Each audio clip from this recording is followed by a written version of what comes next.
Good evening everybody. యాక్చువల్గా ఈ song hook line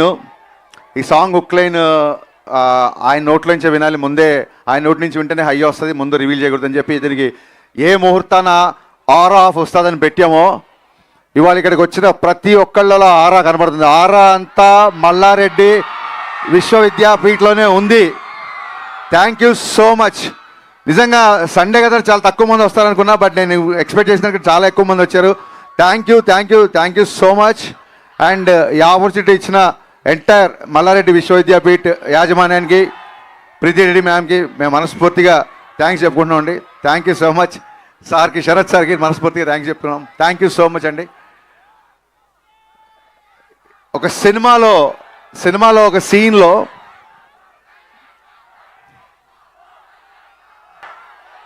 ఆయన గురించే మాట్లాడుతున్నా.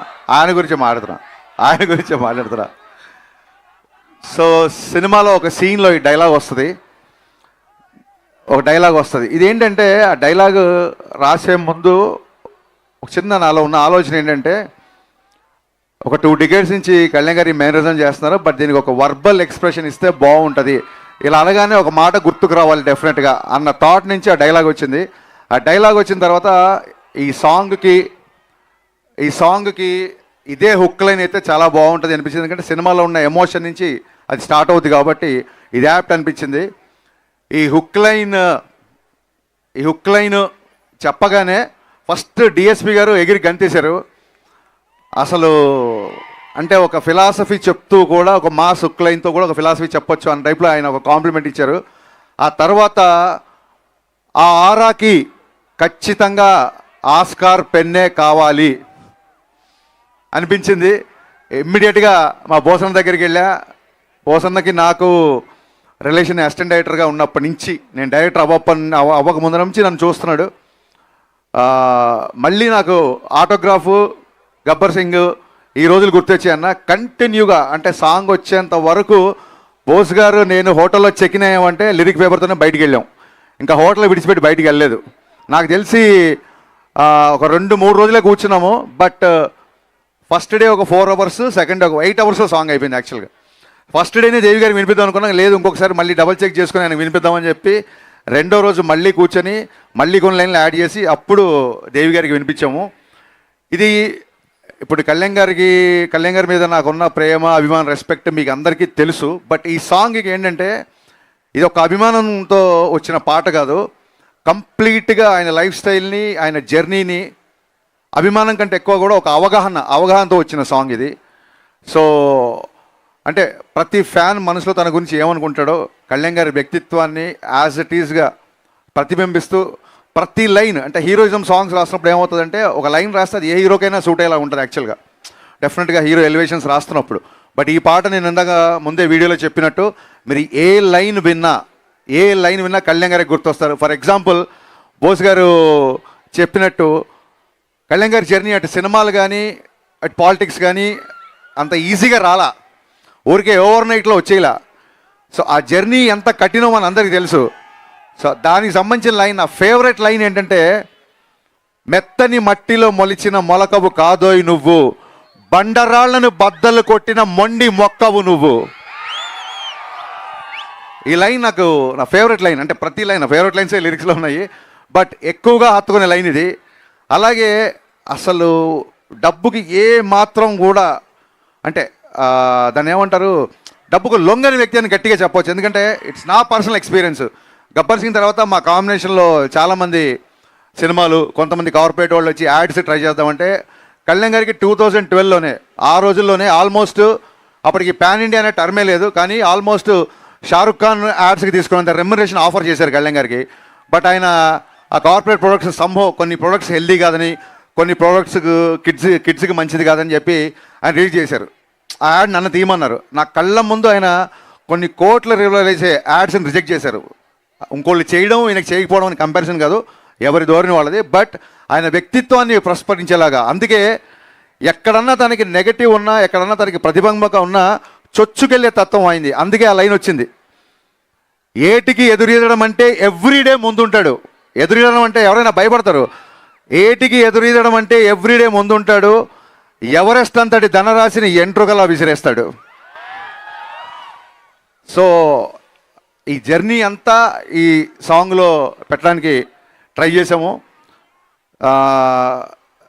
లాస్ట్ టైం సాంగ్ రిలీజ్ అప్పుడు చెప్పినట్టే మళ్ళీ డిఎస్పి గారు పాట పెట్టలేదు, ప్రాణం పెట్టారు ఈ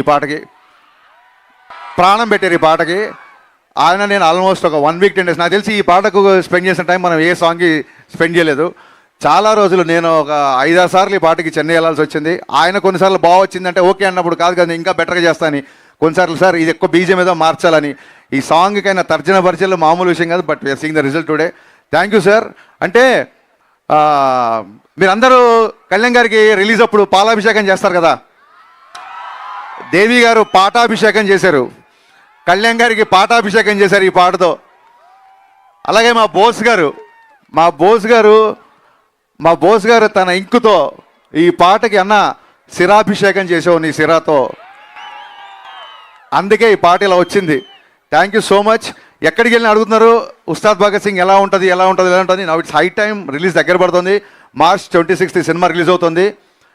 ఎలా ఉంటుంది అని మొన్న ఒక వెరైటీ ఇండియా మ్యాగజైన్, ఆయన ఒక నేషనల్ లెవెల్ మ్యాగజైన్ ఆయన ఒక క్వశ్చన్ వేసినప్పుడు ఒకటే ఆన్సర్ చెప్పాను.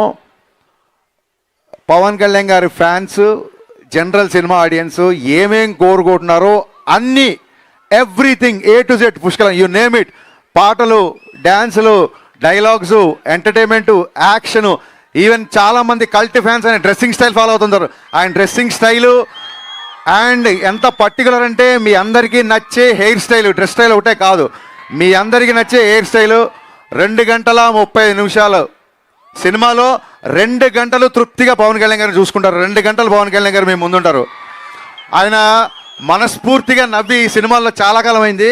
దీంట్లో ఆయన సెన్స్ ఆఫ్ హ్యూమరు, సహజంగా ఉండే ఆయన ఎటకారం, ఆయన కామెడీ, ఆయన లాఫ్, ఆయన ఎనర్జీ, ఆయన swag, you name it, whatever you name it, that is there in the film.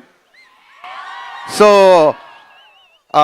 కలెక్షన్లు, సక్సెస్లు అంటారా, ఇదంతా దైవాధీనం. బట్ సినిమాకి వచ్చినప్పుడు నేనేమనుకున్నానంటే ఎవ్రీ పవన్ కళ్యాణ్ గారి fan best of Pawan Kalyan experience ఈ సినిమాలో ఉండాలి అని అనుకున్నాను. అలాగే ఉంది.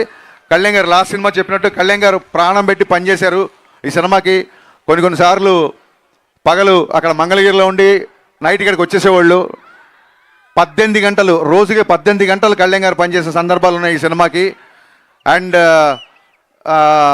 దాన్ని ఏమంటారు, ఈ పాట ఎస్పెషల్లీ నేను బోస్ గారికి చెప్పింది ఏంటంటే ఈ పాట కళ్యాణ్ గారి మీద నాకున్న ప్రేమ. సో బేసికల్గా నేను ఒక ప్రేమ లేఖ రాయాలి సార్ అన్నాను, ఆయన దానికి సిరా ఇచ్చారు.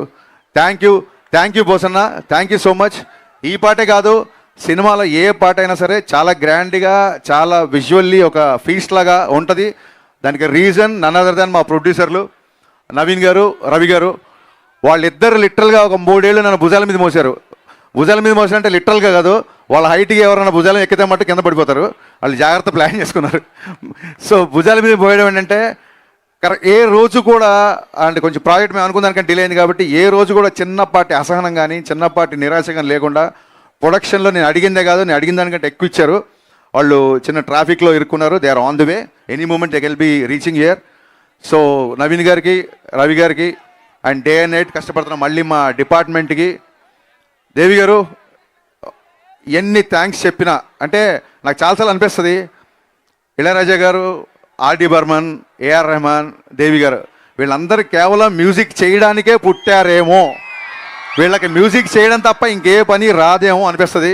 సర్జీ, heartfelt thanks to you. Thanks for always being there, not just like a music director, more than music director, more than a brother, more than a guide. Thank you so much. మీరు అక్కడ Filmfare award తీసుకొని ఫాస్ట్గా ఈవెంట్కి రావడంకు అందుకు మళ్ళీ thanks చెప్తున్నా. Thank you guys. So remember March 26th.